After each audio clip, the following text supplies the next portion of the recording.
Welcome to the big show. He could go all the way.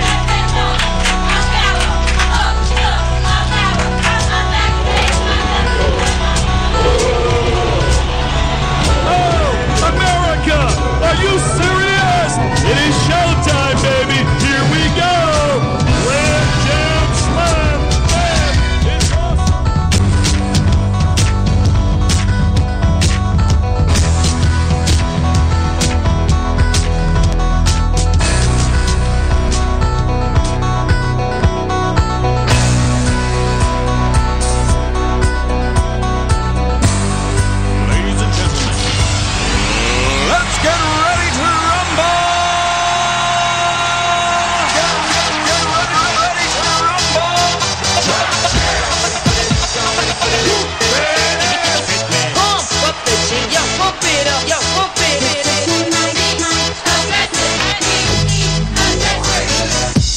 For this. I like to move it, move it.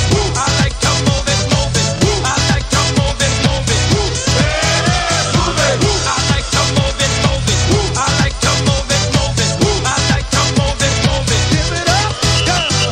Welcome to the big show. Simply wait.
Welcome, ladies and gentlemen, on a Monday evening to Cold War Radio, live on our home base, WAAR.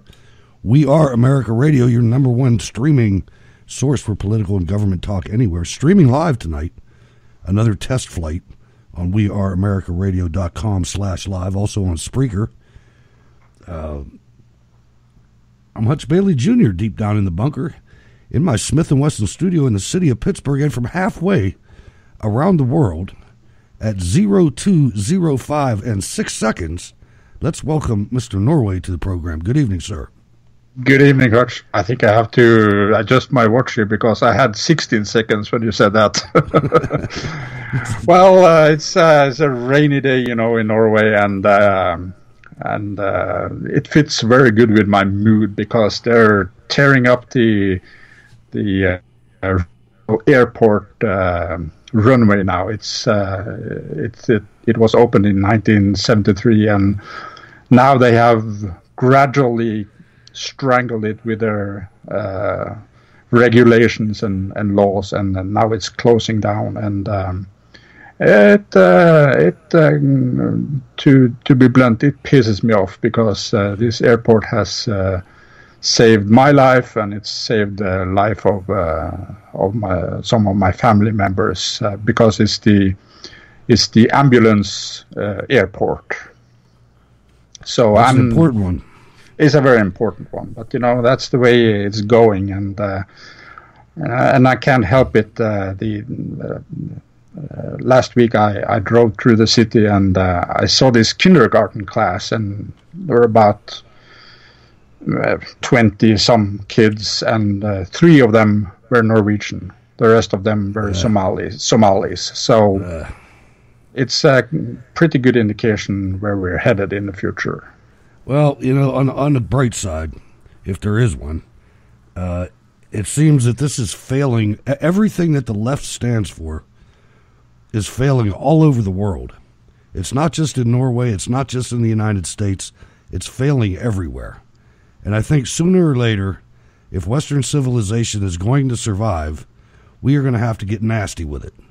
We're going to have to just discard the political correctness and retake what's ours. I mean, and you can say whatever you want about that. There's people out there that have me be a raving maniac for saying that, but that's okay because it's the only way it's going to work. Please follow me on Spreaker, ladies and gentlemen. Like the Facebook page, facebook.com/Cold War Radio, 2 A's in war. You can catch the show on Blueberry, YouTube. Cold War Radio is an iHeartRadio program. There is a Cold War Radio app at your app store that you can take the program with you anywhere your phone goes.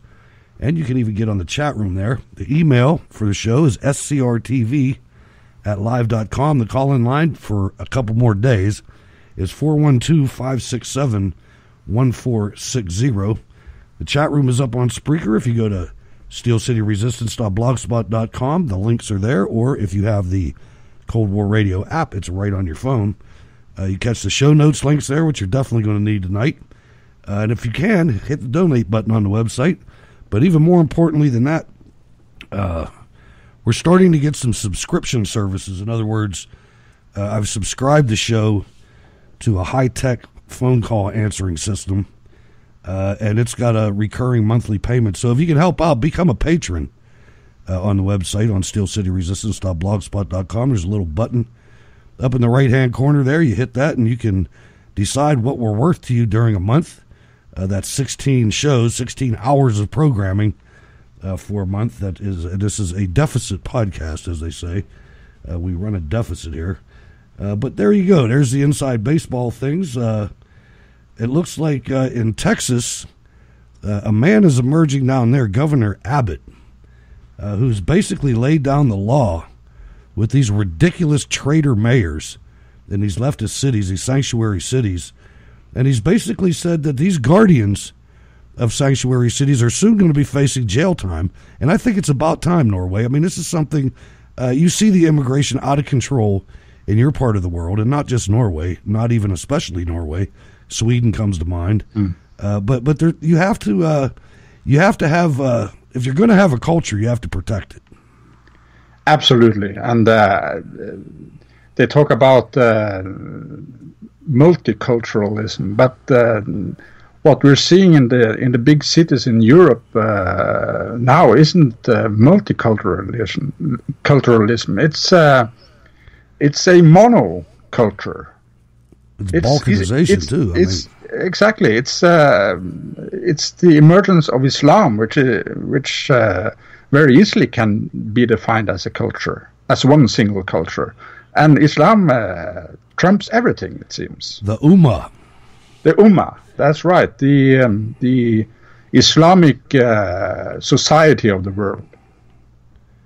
And I'll remind everybody that the featured post at steelcityresistance.blogspot.com, that's also the upper right-hand corner of our column of the website.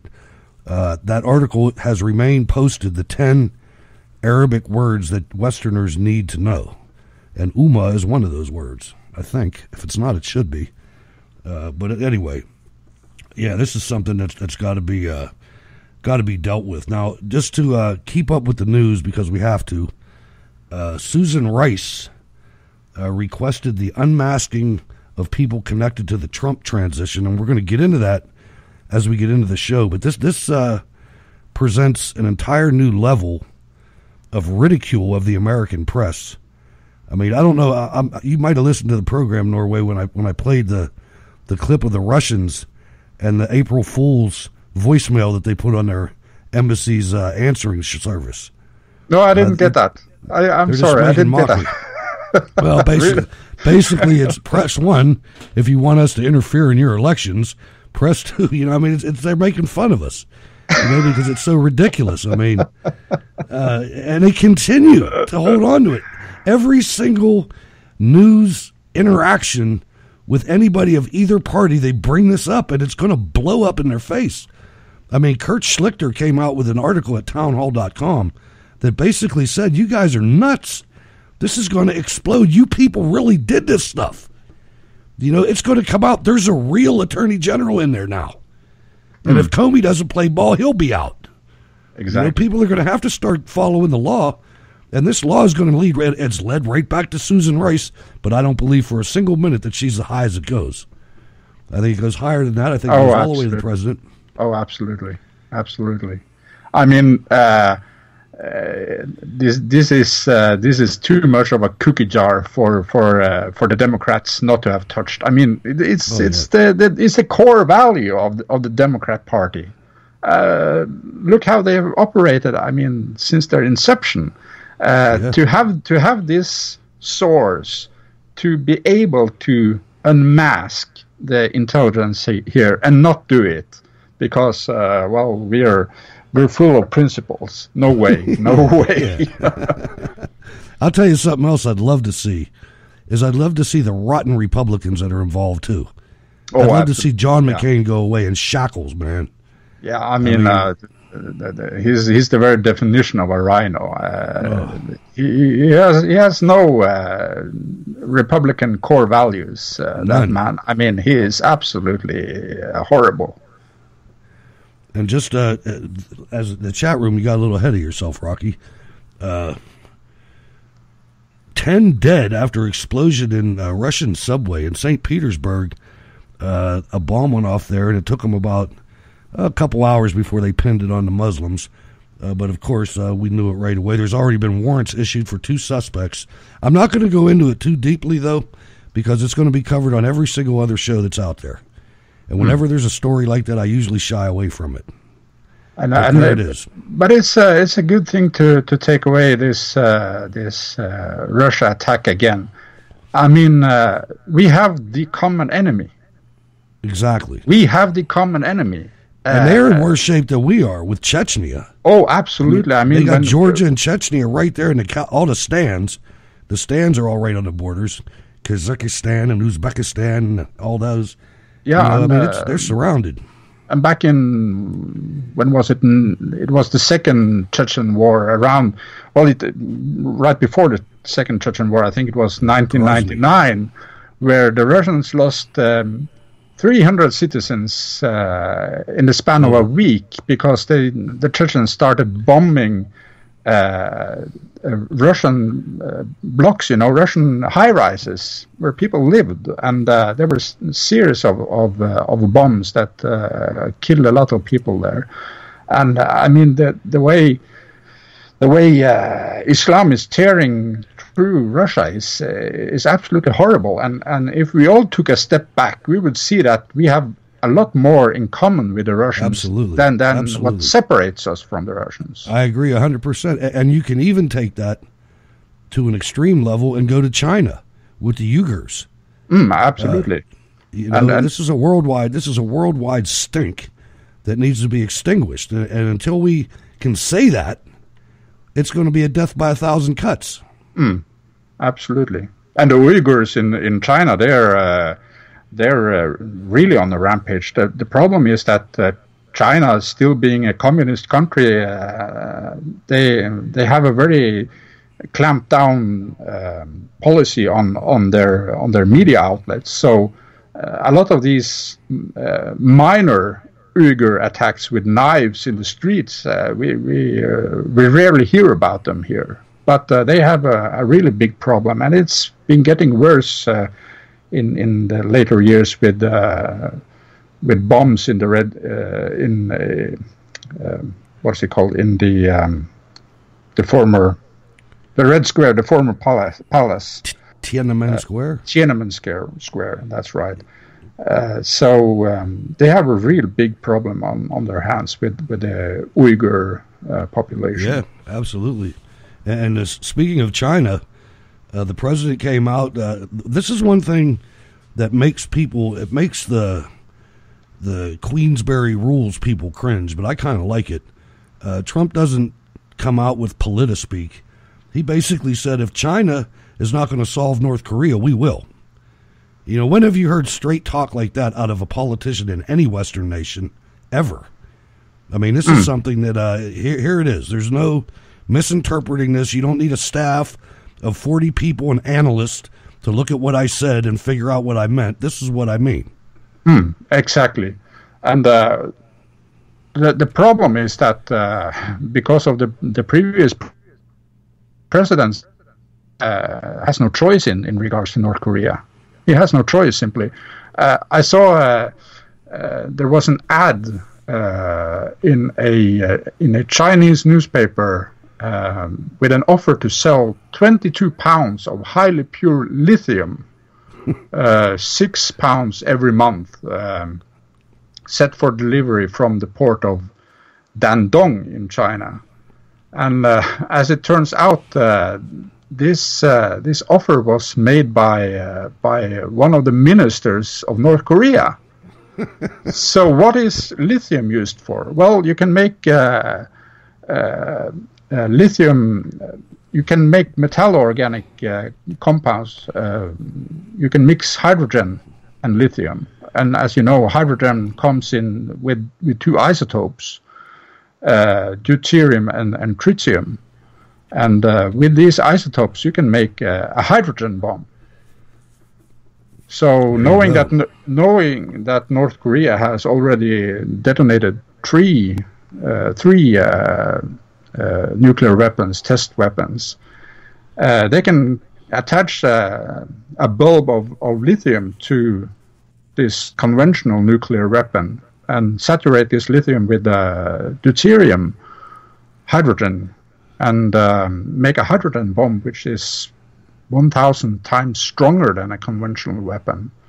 And now we know they are testing their ICBMs, their intercontinental ballistic missiles, and they're also testing ways of shooting medium-range missiles from container ships, which sail all over the world's oceans. So it's a precarious situation, and Trump has no choice. He has to deal with this. And in fairness, the setup has gone all the way back to President Clinton.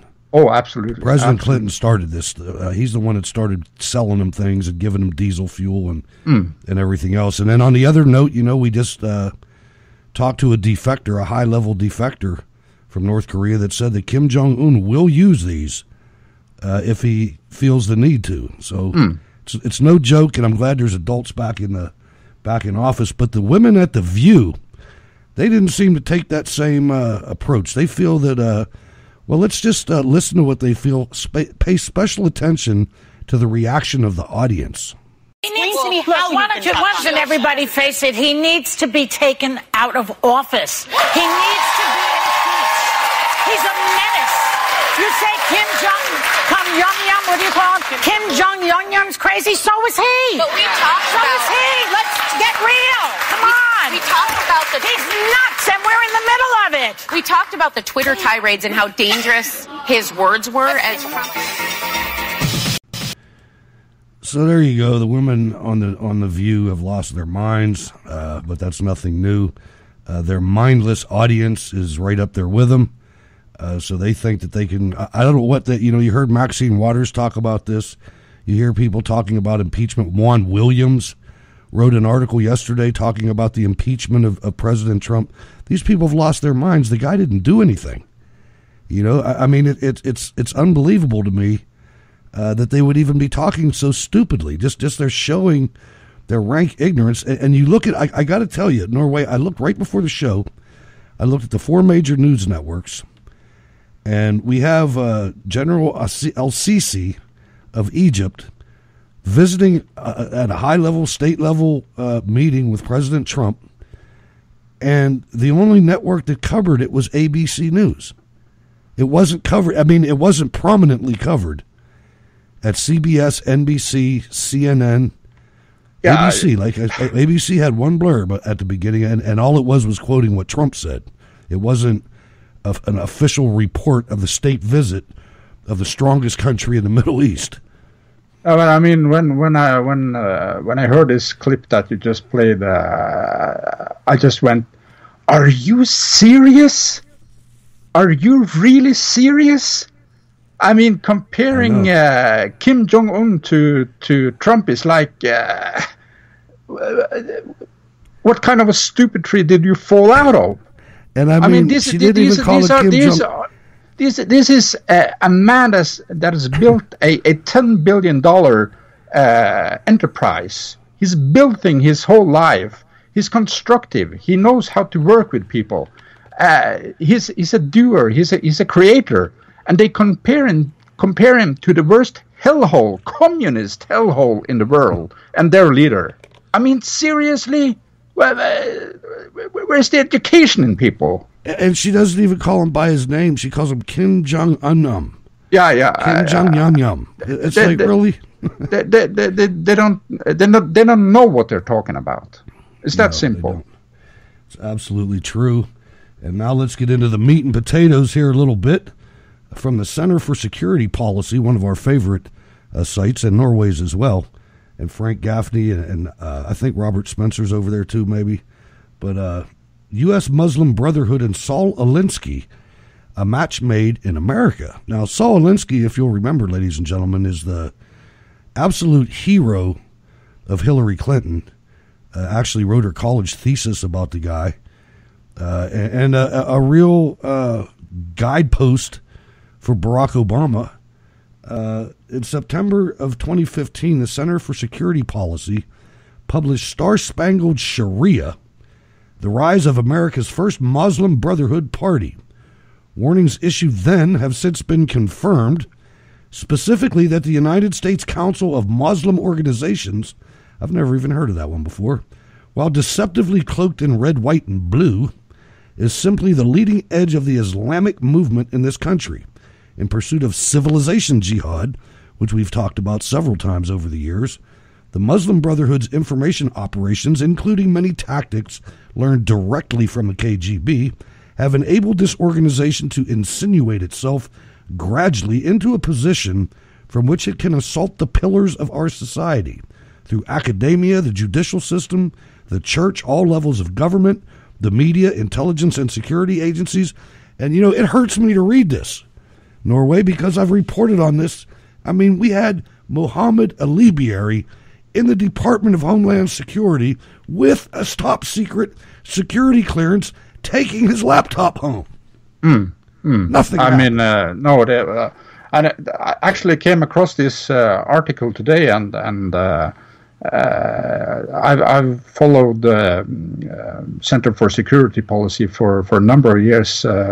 And I would like to make a plug for their excellent work. You can go to centerforsecuritypolicy.org, and you can find all kinds of little monographs of intelligence they've put together, and especially on Sharia. They're excellent on Sharia. They got some really sharp minds doing a lot of important work there.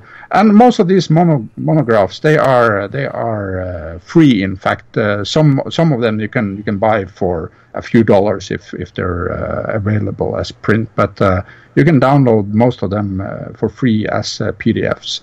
And I was really struck by this article because only, I think it was 6 days ago, the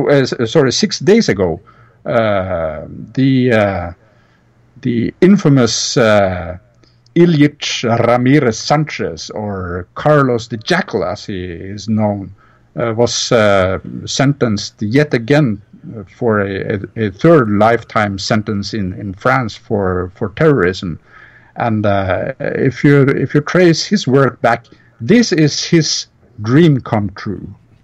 What the Center for Security Policy is talking about in this really important article is the marriage between the American Alinsky Marxist left and Islam in America, and that is a match, like they say in the article, made in America, but it's actually a really, really dangerous match. And the funny thing is when I read this article, it brought my mind to Yuri Bezmenov, which was a former Russian KGB agent.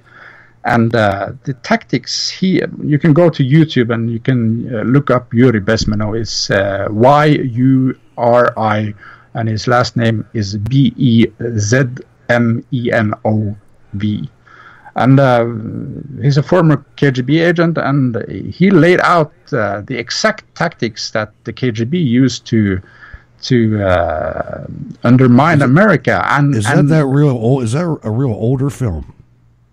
I saw that. Yeah, he was interviewed back in the early 80s, I think. Yeah. So yeah. Okay. That's an interesting one. Now you look at this, and it shows the concrete connections here. This is not just theoretical. USCMO, which is the United States Council of Muslim Organizations, Secretary General Usama Jamal is directly connected to Saul Alinsky's Industrial Areas Foundation, IAF, a Marxist-Leninist organization dedicated to revolution in America. So they have the same motive. The only question is, when it's over, which organization will kill the other? Because that's the way that works. Exactly, and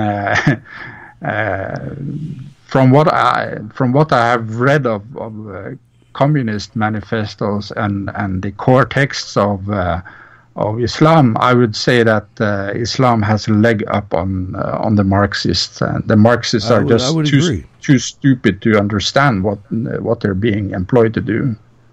What the USCMO fails to share with the American people is their commitment to the establishment of Islamic law, Sharia, in place of the U.S. Constitution. It's long been known that USCMO is openly allied with far-left racist and revolutionary movements like Black Lives Matter. Recall that in March of 2016, the center released a video which highlighted the statements of Muslim Brotherhood leaders that should be chilling to Americans that cherish the Constitution and oppose the expansion of Sharia. That video showed top USCMO leadership figure Nihad Akwad, also the executive director of Hamas USA, DBA, the Council on American Islamic Relations, or director of Hamas US or CARE, explicitly aligning the U.S. Muslim Brotherhood with the Black Lives Matter movement. And that should be enough to, I'm telling you, I am looking forward to the day when I see troopers outside of these organizations closing them down. I mean, we can't coexist with these people, either one of them. No, and it's,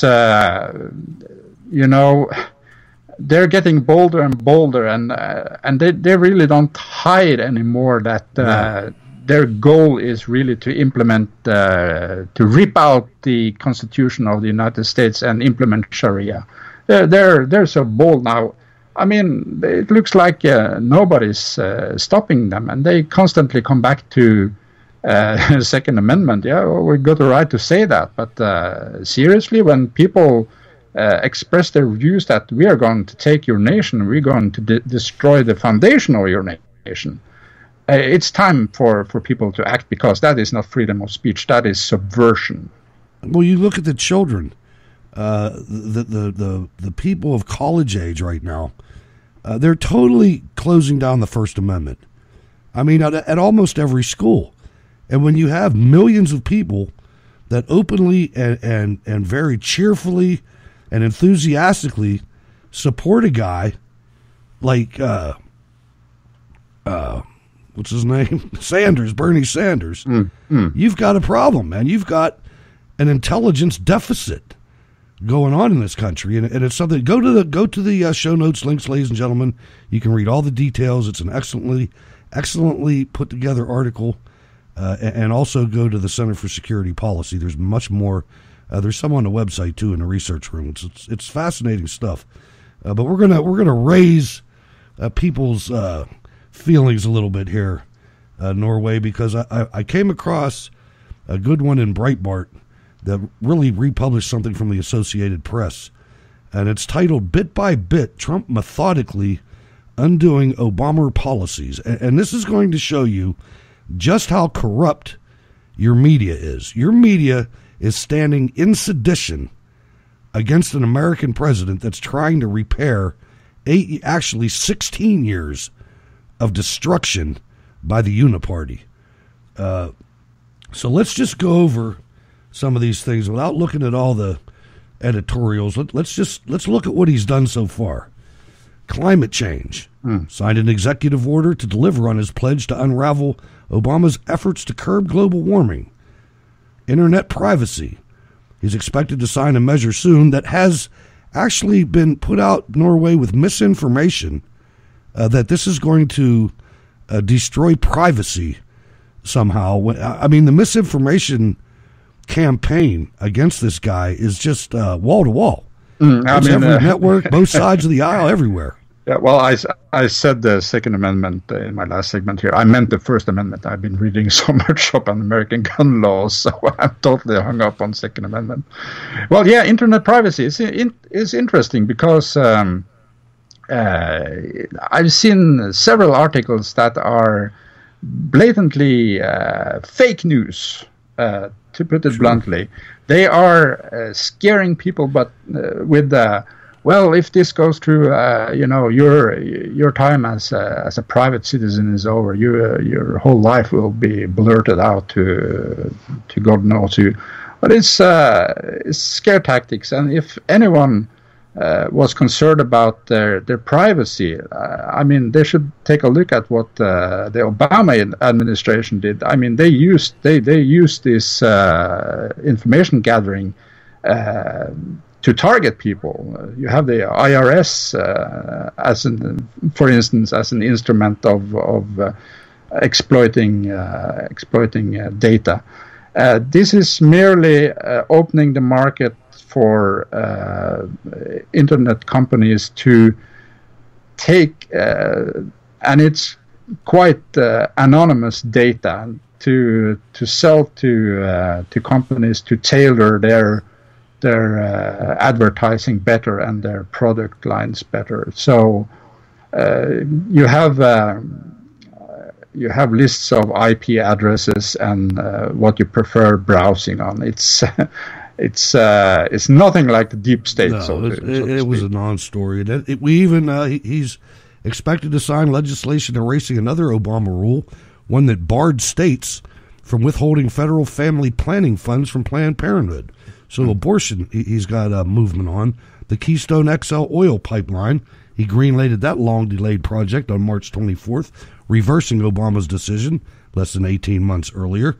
The Dakota Access Pipeline, under Obama, the Army Corps of Engineers had declined in December to allow the pipeline construction under South Dakota's Lake Oahe on grounds that alternate routes needed to be considered. So we've nailed that. Fuel efficiency standards have been reversed, or they're going to be reversed. That was something that was going to destroy the automobile industry and anybody that liked vehicles like I like. Trans-Pacific Partnership, getting out of that. Abortion Mexico City policy, Trump reinstated a ban on providing federal money to international groups that perform abortions or provide information about them. Obama had lifted that ban when he took office in 2009. Personal finance, Trump has instructed the Department of Labor to delay an Obama-era rule that would require financial professionals who charge commissions to put their clients' best interests first when advising them on retirement investments. The fiduciary rule was aimed at blocking consultants from steering clients toward investments with higher commissions and fees that can eat away at retirement savings. The rule was to take effect this month.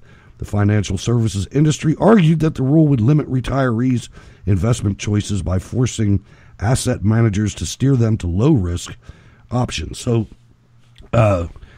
there's so much that wasn't even mentioned in that article. I mean, like I said at the top of the show, you watch. I'm watching these people in the media now, and I did see some coverage on Fox News, but the way they highlighted the coverage of the state visit by President Al-Sisi, the way they highlighted that was they basically talked about his human rights violations, no mention of Mohammed Morsi and the Muslim Brotherhood and crucifixions in the street in Egypt when Morsi was president.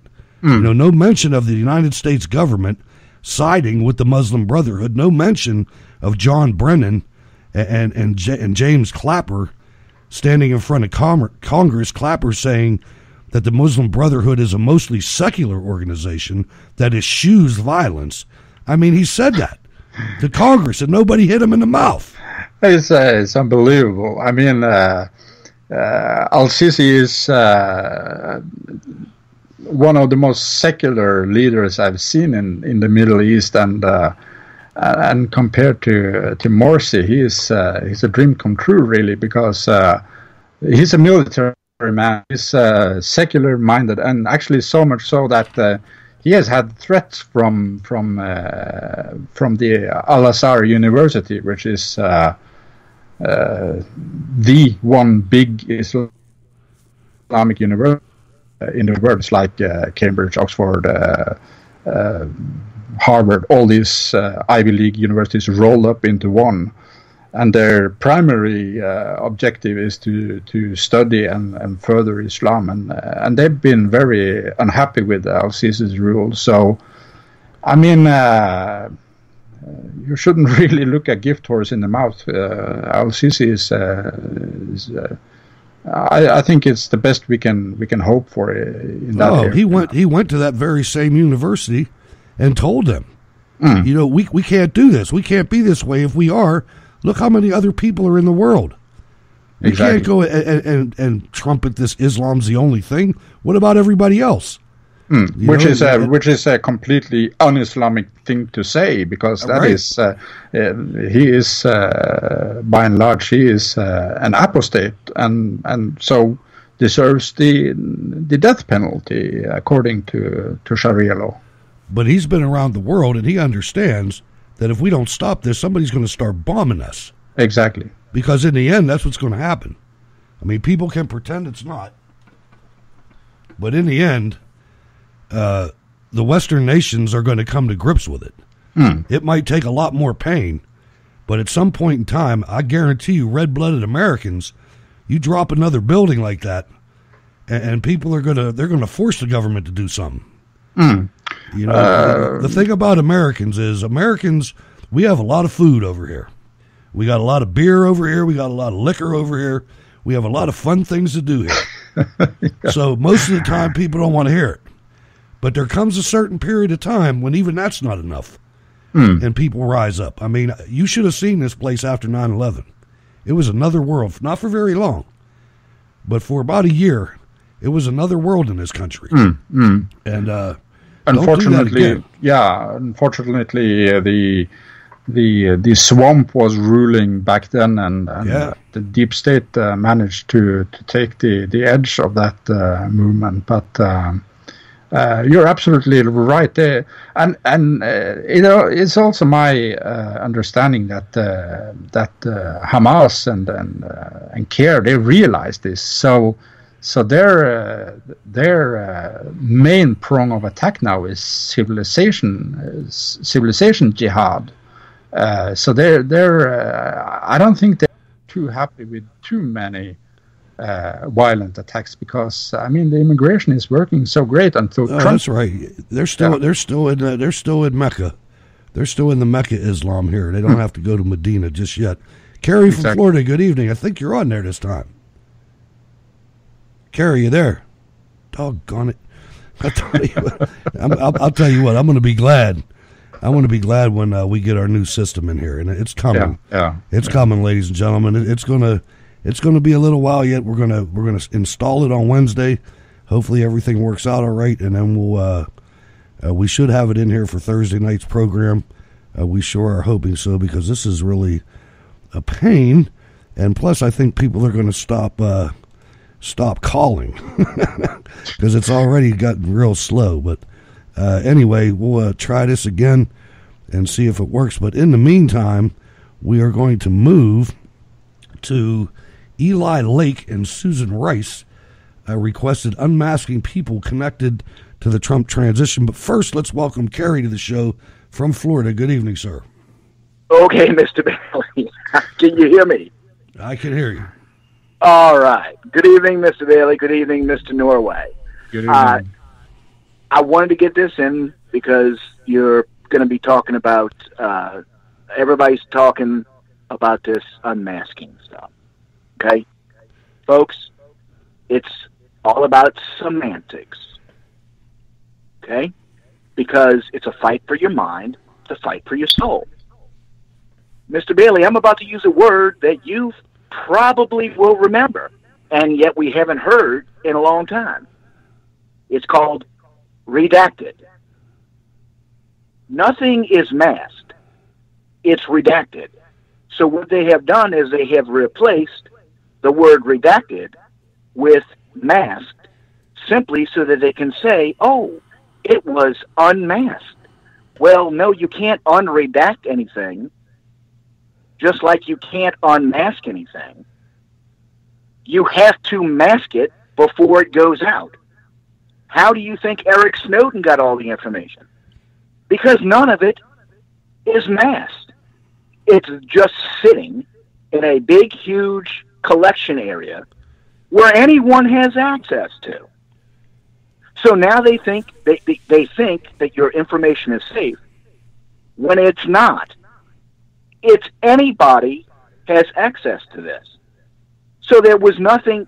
What they should be saying is they released the information without masking it, because it's not unmasked. It's just never been covered up. I hope that makes sense.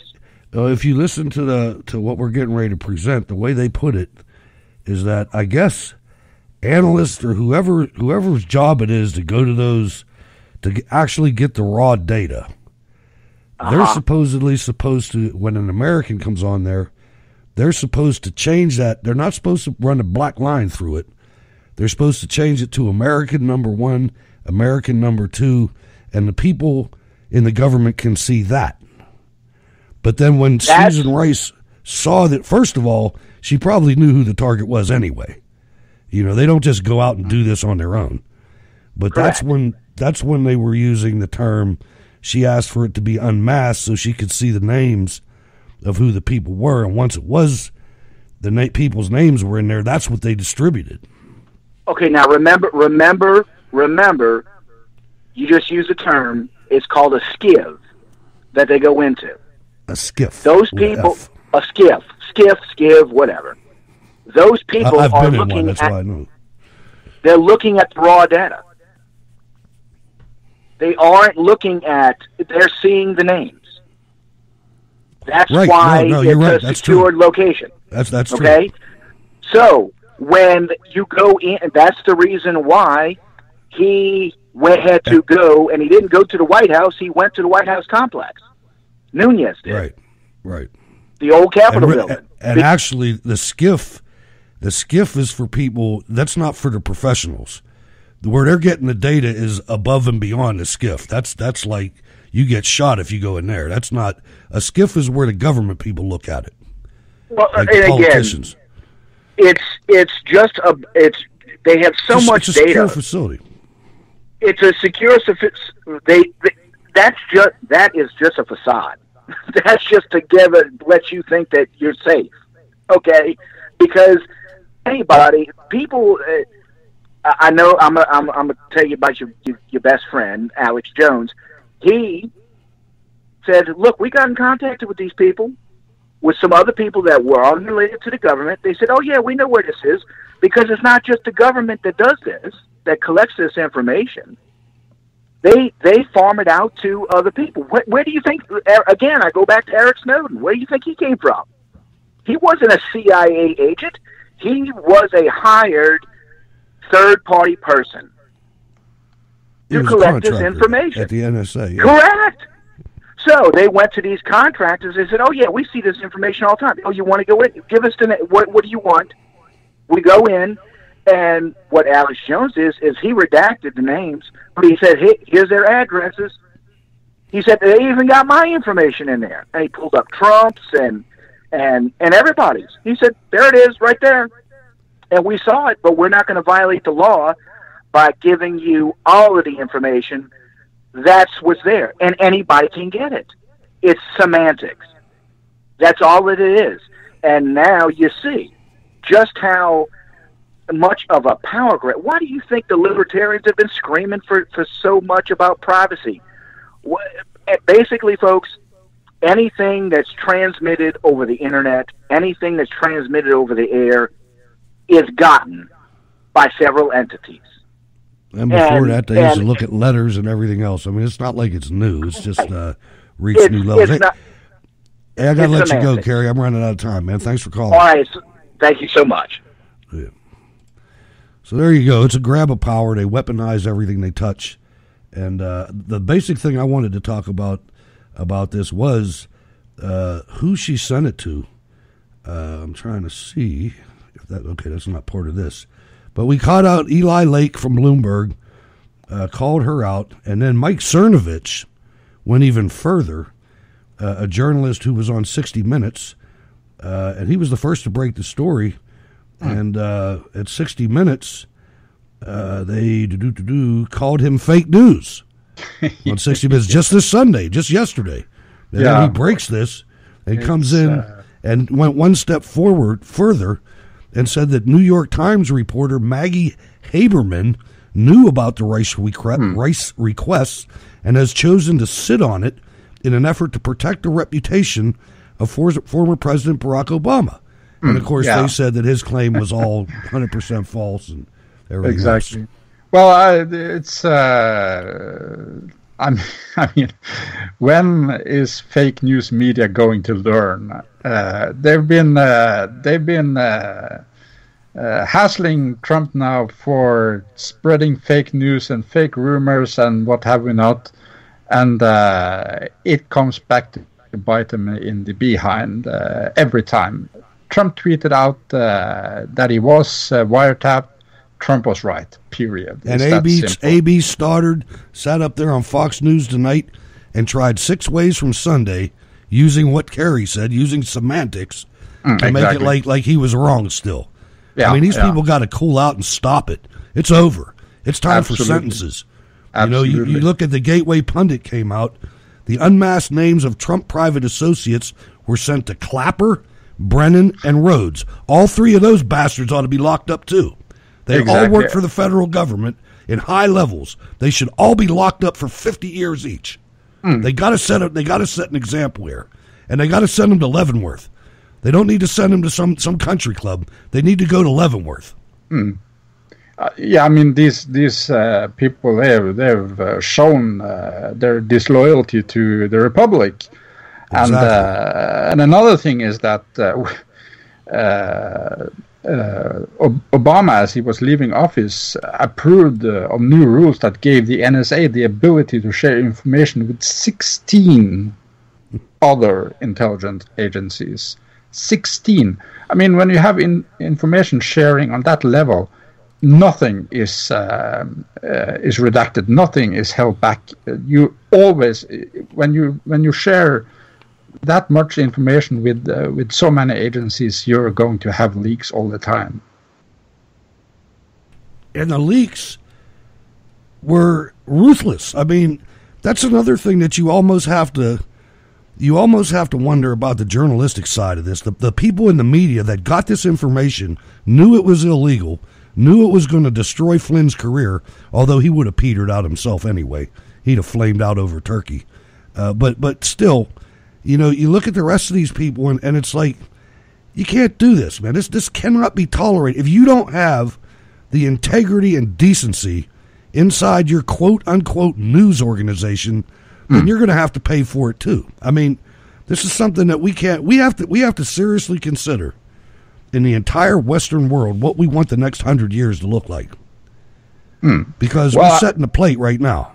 Yeah, I think Trump is heading in the right direction with his ethics considerations, and hopefully he can get a shovel under all these Clapper, Brennan, Rhodes, all these horrible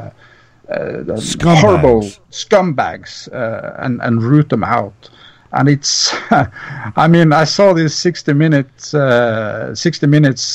fake news report on Mike Cernovich, and I mean, it was horribly cut. Every time he had a facial twitch, they cut it out and put it in sequence. And I mean, it's just horrible reporting to try to portray a man as the fake news creator, and then he goes and blows the lid of this by exposing the fact that New York Times and what was the other two papers?